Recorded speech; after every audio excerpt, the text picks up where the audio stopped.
Okay, go ahead. Okay. We were talking about, going out and getting money or getting Right. what we're entitled to, so go Right. ahead. So Barb, this, like I was saying, I'm so glad you asked this question. This is one of the most important reasons why I decided to run for mayor.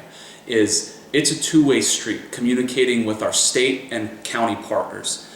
They may not know that we're here, but unless we go down and we follow in the footsteps of community leaders like Jimmy Hughes and the Craig Hafens of the world and get down to the county and get to know them and tell them what we need, they're not going to realize we're here. I have spent the last 8 years, really, many more than that, growing up here, growing up in Southern Nevada, building relationships as both a prosecutor, as a law clerk, in my time as city attorney.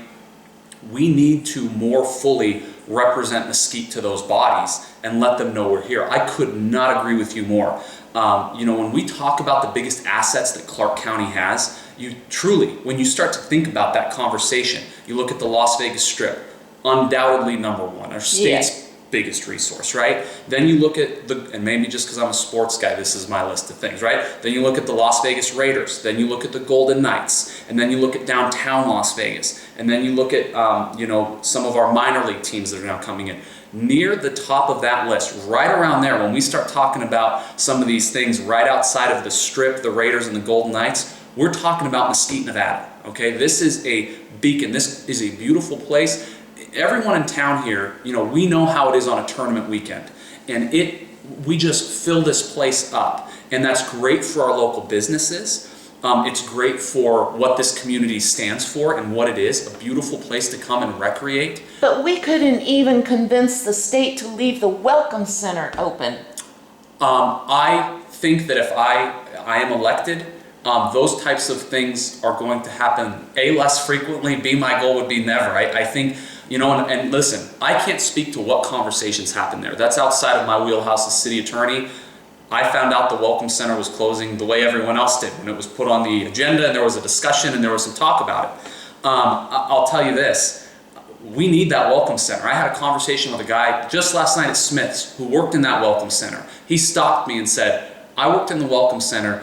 That was such a critical thing for our community, and now it's an empty building just sitting over there. What are you going to do to get that Welcome Center open again? We know that we have community partners that want to go into the Welcome Center. We have city staff that have been working to get the Welcome Center open for several months. Why it's not happening is beyond me. This should be an agendized item on a council meeting. We should be taking action, and we should be moving. And I mean, in that particular instance, NDOT, who owns the Welcome Center, Right.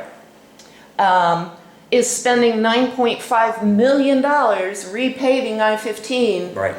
And not a single, it was $40,000 a year or something like that to have that open. Right. And And so they're spending $10 million to repave the highway to take everybody right past the Welcome Center at the border. Right.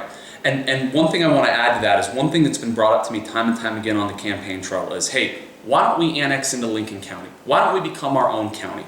I have heard that enough that I think it's important, if I am elected, to at a minimum do some sort of feasibility study as to, hey, here are the impacts, here are the real life impacts if we, A, went to Lincoln County, and that's a heavy lift, by the way, I won't get into the legal arguments behind it. Yeah. B, became our own county. C, formed some sort of northeastern Clark County or stayed with Clark County. What we know today, and the reality we live under today, is that we are a part of Clark County, and we are not going to them nearly enough in negotiating for what we need. That extends to parks, that extends to the COVID money.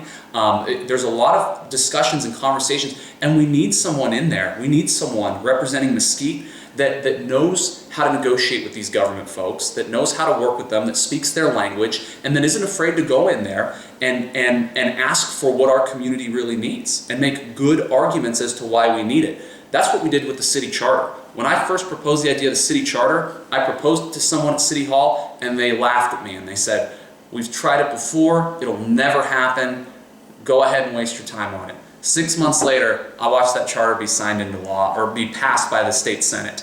And then a few days later, the governor signed it into law. So we can do a lot more than we think we're capable of here.